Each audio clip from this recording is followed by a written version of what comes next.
my father was on the other line, and my father said that he wanted to make sure that I heard it from him first or from family first. I remember getting off the floor. I don't remember going down to the floor.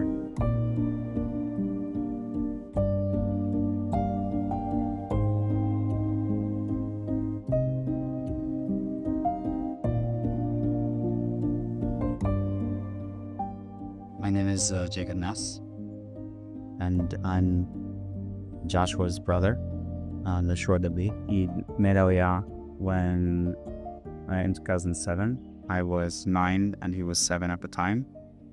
And we grew up in Israel, in Jerusalem. As a kid, I would say he was stubborn, funny, cared about people, and the care and the stubbornness together could be an interesting mix. He really thought a lot about what's right, what's wrong. It bothered him when things weren't right. Like if for example, if I was able to cut classes and he wasn't able to, or he didn't understand how I was able to, and then I passed the test because it was like, no, the right way is to, you go to class, you learn, you study, you take the test. So sometimes he got in that mindset of ways of life. We used to play a lot between the three of us. We have another younger brother, Jonah, and a half older brother, Kyle. I mean, he used to play a lot. He used to play as the middle. He was in the middle between me and Jonah, and he had his own shtick with Jonah. We had our own shtick. Then there was like stuff that we did, the three of us, and like all siblings, like we fought, wrestled. Sometimes it was play. Sometimes it was really like getting in each other's faces and fighting. But he was. We were close. We were all close. We all cared for each other, and he was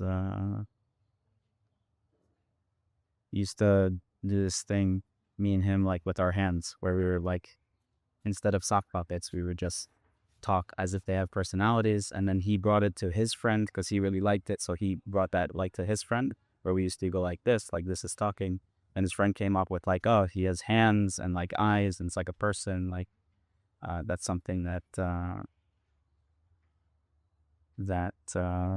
I remember about him, and that kind of left with him. He definitely had a fight for his own room, and his like when we first moved to Israel, I had my own room, and then he shared a room with my youngest sibling. So he definitely had that want for his own room and his own independence, his own thoughts, to separate a little bit from the relationship of like me and him, and like to find his own thing. I remember when he was a madrich in Bnei Akiva. He was a counselor in Bnei Akiva in a youth group in Israel, and I at one point was like, oh, I want to come with you and see how you are with the kids, chanichim, and he was like, no, like stay, like this is my world, this is my thing, and he doesn't want my involvement in it, or just like me being there. Like he wanted to separate the worlds during that getting older period, and he was at some point I moved out when he was in high school. He also, when he was in high school, liked the idea of being able to skip lots of things. Like, I guess I skipped a few things in life. So he wanted to also, he wasn't sure if he wanted to finish the Bagriyot. So then he was like testing out whether he could just not go to school, not show up, or not, and still succeed in it. He ended up going back to the States to get his GED. He doesn't have a Teudat Bagrut, didn't have a Teudat Bagrut, and did it that way, which is a very roundabout way of getting a school system, like school diploma. I think he very often he was upset that that he had to go to school, and that he I guess growing up I wasn't a good example as an older brother. I had just like not show up for things, and like I would always be home or like out going about things, and I think he took the wrong lessons from me. But um, it's hard. I haven't thought about this in a while. He wasn't. From my perspective, there was no indication. It was my brother. I guess for context, my brother took his life, and he was in the military service. We could get to that like in a bit. He was in the army when that happened, and there was no indication. He didn't have a history of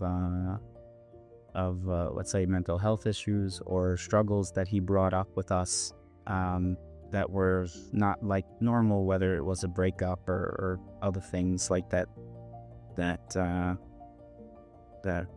seemed to be typical. That was something that hit hard also in our family, and for me, for my father, for my parents, for my younger brother who was with him the day before.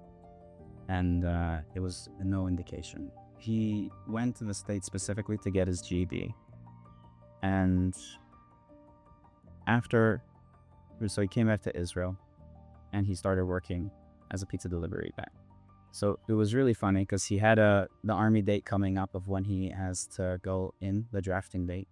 And when he said, again, so back to like the stubbornness of like his youth, he decided that the army will train him. The army will decide like how much to train him and how hard to train him. Before that, he doesn't need to do any mechina. He doesn't need to be fit. He doesn't need to do anything. He was working as a pizza delivery guy. He decided that he was going to eat the leftover pizza. Like he's eating I don't know how much pizza a day.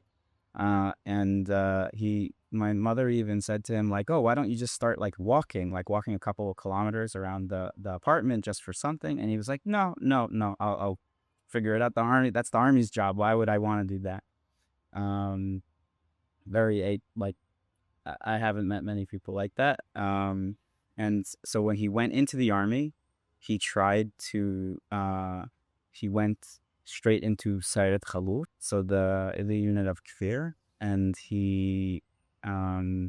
there are funny stories there where he was like always at the end of the line in training, or even in the basic test to see if he could be in the elite unit. Like he tried a few times, failed. On the last time, he really made it through, and he pushed himself. He was like, he had this incredible ability to push himself physically, and I'm sure mentally, because I haven't I was not in a combat unit, so, and I remember seeing him like growing stronger, throughout his training, like not only mentally but physically, and like thinking of himself as like, wow, seeing himself really as a defender of Israel, like walking around with his gun when he came home. Like he would take his gun outside with him, saying like, no, if something happens, like I'm the first line of defense. We're a year and a half apart, or 2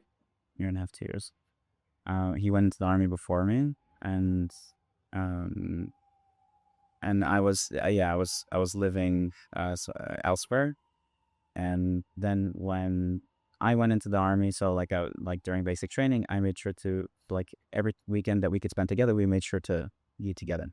Because he didn't get out of the army, and he was like every 2 weeks periods. So he seemed to be really enjoying his service, like the training element of it, and also then it definitely gave him more identity in the sense of like the national identity of like what it means to be a soldier. He was connecting to that.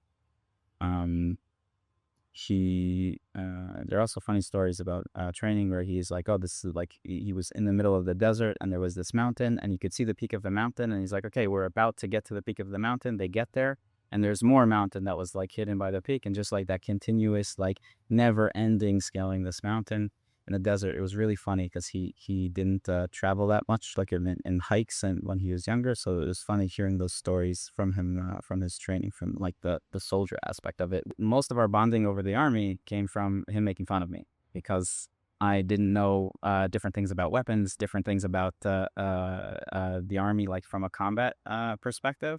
And then I got a rank, like I did an academic program, so I got a rank very fast, like a high rank. And he was like, you don't deserve it. You don't, you don't, it's not fair. And then, so that was a funny thing between us, and that did help us, just talking about the army, like the different worlds of the army, you bonded over that. Personally, there was one conversation that I had with him where we were in the car, and he was just like, I wanna just go to the States. I wanna just like fly. Like the training is hard, and at some point, like in your head, you're like, why am I doing this? Which I had other friends growing up where I thought that I was going to go into a combat unit, and I talked to people who were from combat units, older, like people I looked up to when I was younger, when I was like 16, 15. And it's, from what I've heard from other people, I haven't personally experienced it. It's not like at some point when you're going up a mountain that never ends, day after day after day after day, like you're like, why am I doing this? There's only so much motivation. That motivation drives you. So for me, it wasn't like there was no call for help when he was saying that. It was more like, and I did talk to him a little bit about that back then, but I didn't sense anything that was like that drastic of where he was thinking of ending his life. That was completely like foreign idea, or didn't even cross my mind. And there was also the up until like the week, so it was the 6th day of Pesach, or Chag Sheni, and we like Leila Seder, we were all together. We played games. I remember we were playing, I think it was PUBG, doesn't really matter, on a phone, and like he was showing me different, he was saying whatever, like military terms about like it advancing and all these things that I don't understand, like about taking more space or different things when we were playing together. And we played long into the night, where my younger brother, we were all sleeping in the same room, and my youngest brother was like, oh, like go to sleep. We were bothering him a lot. Then he went up to Haifa for a few days. He wanted to spend a few days in a hotel. The story was he was going to meet some girl who he was there, and he never ended up meeting with her. And my brother went up to Haifa for a day to meet Geffen, and they had dinner, and like there was no like he didn't sense anything, I didn't sense anything, my parents didn't sense anything, where we were all together, and he didn't bring anything. Like Josh didn't say anything, brought nothing up. He brought nothing up to his commanders in the army. He brought nothing up to, he was trying to get classification, or sivug. So there's you meet with a psychologist, like to get a sibug, and he passed that. I'm not saying that they know how to like 100% catch all these cases, but he passed whatever sibug. There was no so he sent a message. He's actually, I don't know if to say clever. He programmed his phone to send a message after. So by the time the message was sent, and I didn't have a phone at the time, but my parents got that message, and they were trying to get in contact with him, and then they rushed up to Haifa, to where he was staying. It was already like once the message was sent, it was already too late. It wasn't anything specific. It was like there are choices in life. So my parents just said like, "Oh, you trust me in decisions I make in my life. Trust me in this decision." Like Josh Ness, his birth date, and then the current date. Back then, the current date. So it was clear that it was that it was a form of signing off or goodbye. It wasn't really goodbye. So for my parents, they rushed there, and they were there. They saw the Zaka van. Zaka is an organization that comes to make sure that all pieces of a body is cleaned up, and the body is cleaned and you properly wrapped.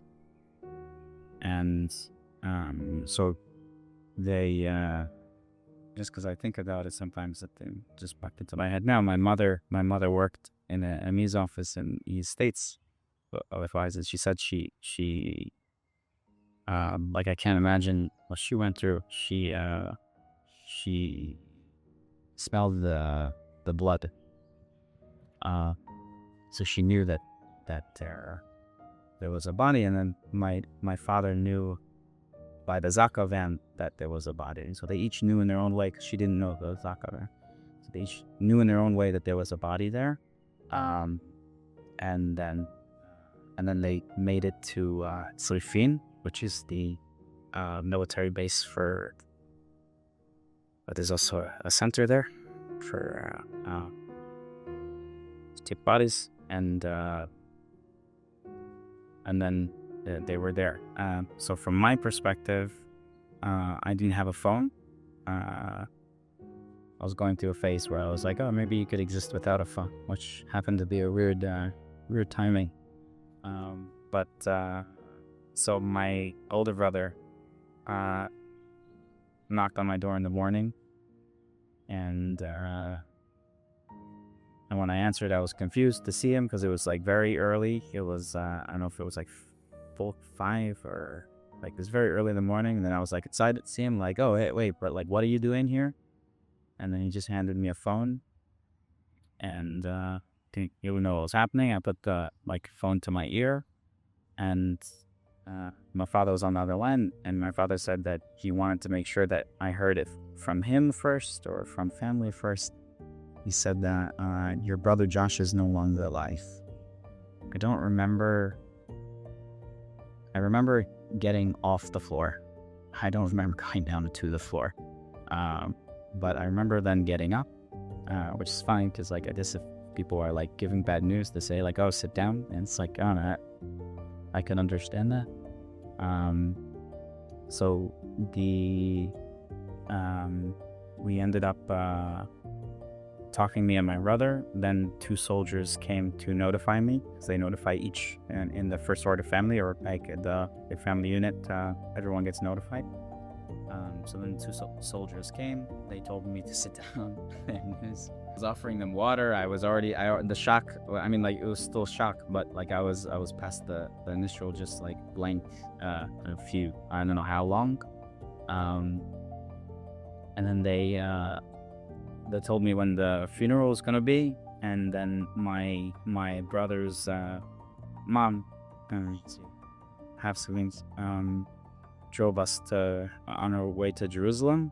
On our way to Jerusalem, the thought popped into my head, and I don't know, my legs were shaky. I was like very, very out of sorts, and something popped into my head, like, oh wait, where are my parents? Are they still in Srifin? Are they still in that base? Is Josh's body still there? And Srifin is like on the way from Tel Aviv to Jerusalem. So we ended up stopping in Srifin. Like, I said it enough in time that we could stop in Srifin. I saw my parents, and it was the first time in my life where my father like came to hug me, and the way he hugged me, that was the first time in my life that I felt like, wow, he was holding like a precious object. Like, there wasn't Like it felt very, very different in the way he started me, like holding on really like um dear life in a way. And from that moment, I was more I guess lucid. I saw my parents each in their own way were very broken in their own way. And I don't know how they drove there. That's the thing, because I ended up taking the car to Jerusalem. I wouldn't let my father drive, but so we were in Sefin for a while. I saw Josh's body come out in the coffin into the event for it to bring it to Jerusalem. And this is where like you could say things in life like, oh, I wish, have you ever done this, or have you ever done that, or so it's like, have you ever driven in a police escort, like very fast speeding down the left lane in the highway? Like, does that sound like a cool thing to do? Like, maybe, yeah, but I could say, well, I've done that because escorting my brother's body to Jerusalem. So it's like weird things in life that like that could be like fun experiences or good experiences, but then in a context you could actually like get them or like have them, which they're unique experiences, but but they're not at all fun. And of course, I would have never wanted to be in that position if I didn't see my brother could be here today. And then we went to the funeral. So then my cousins were here, my family was here, and we buried him. And I remember, I think I buried the skit or half of the skit. I don't remember something. I remember thinking like, because someone told me from the cemetery like, oh, to bury it deep because they take the top of the sand off and then they like to build the grave, the stone grave. Yeah, I remember thinking like, oh, are they really telling me that it's deep enough? Or like it's like I'll never know. And then there was Shiva. There was a lot of family dynamics that happened right after. Like the different family dynamics of people who don't get along, who do get along. It's also a very hard time for everyone, so that causes whatever issues to, in my experience, it causes issues to get bigger. Not like, oh, let's set the issues aside and like actually like care for each other because that's what's important. Even though there's that want, everyone has that want, it doesn't always come out in practice. And it was a rough time. I also have a lot of family in the States, so we waited until after 30 days to go back to the States to tell them. Not tell, like they knew that he died, but they didn't know that he took his life. So that was hard. It was also hard because there's very harsh emotions that could come from that, where I remember my uncle was saying that he, for 30 days, he thought it was like something that happened in the military. He was angry at Israel. He was angry at military. And once he was angry at maybe my parents for bringing us to Israel and making Aliyah. And when he heard that it was Josh's like action, it was a harsh disconnect with my mother for a bit, because he felt like, oh, why didn't we know sooner? And my mother wanted to tell them face to face. So there's no right answer. I saw both sides very clearly and wasn't able to come to any conclusions. I'm like, oh, what's does my mother has the right to do this because she's the mother, or he's a second class? He kept saying he's a like second class family. I was trying to compensate by helping other people, because I was like, oh, it's like, also my unit was very supportive. My commander was extremely wanted to do everything for me. So like having time with my parents, every time my parents went to, my father came to the grave site, like randomly during the night, during the day. So I try to go as much as possible with him so he wouldn't be alone. It's a very different feel at night. It was like the it like growing up in Israel, you could have school trips, and you could have in the army, you could have trips, and no, you could have trips and like to Har Herzl, and you come and see the graves. Well, if you come here at night, you'll see like a Ner Zikaron lit for someone who like many years ago died, like on the side or not. You don't know. It's not their birthday. It's not their death day. You don't know what important day it was for the family member, or if they were just here. And there's a lot of there could be people here. It's a very, very different. Really feels people are in the loss years later.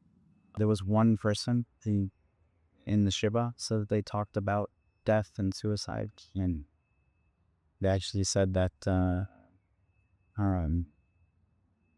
that he helped them like want to live life, to get through a troubling time in their life. And during that conversation, he also talked about like feelings of or like wanting to die or choosing to die.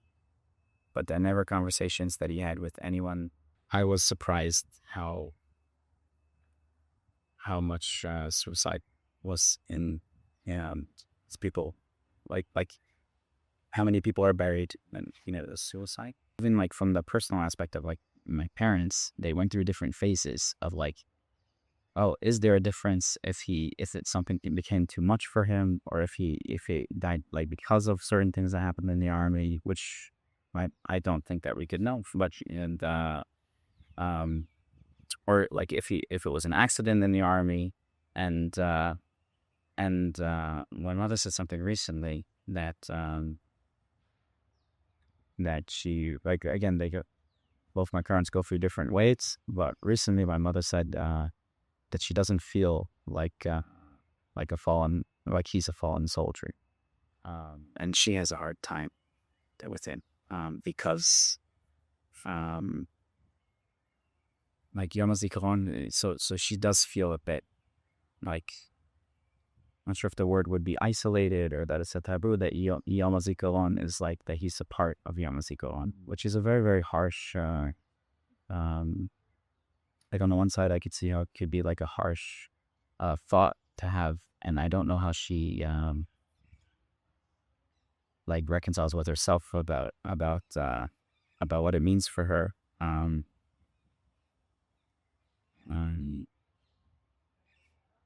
my father went through different waves also about it.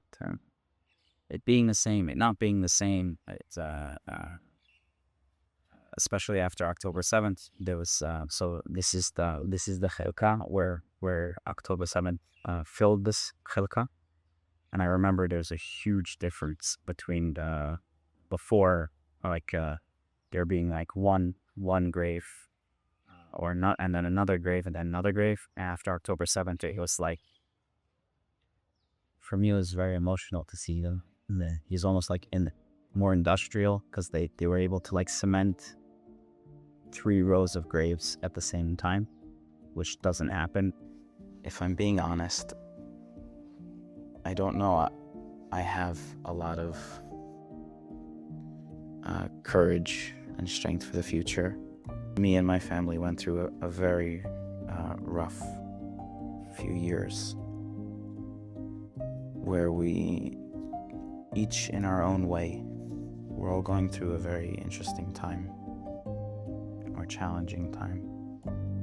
And I think that what gives me strength is being able to have, even if it's not the same time of week or whatever routine, seeing people and not only like caring about people, but just being with people, whether that means playing a game or watching a movie or just walking together to get groceries.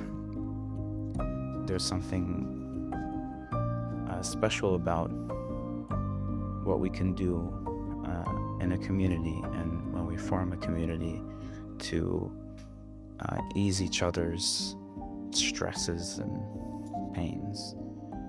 I think about different ways that I could be a part of building communities.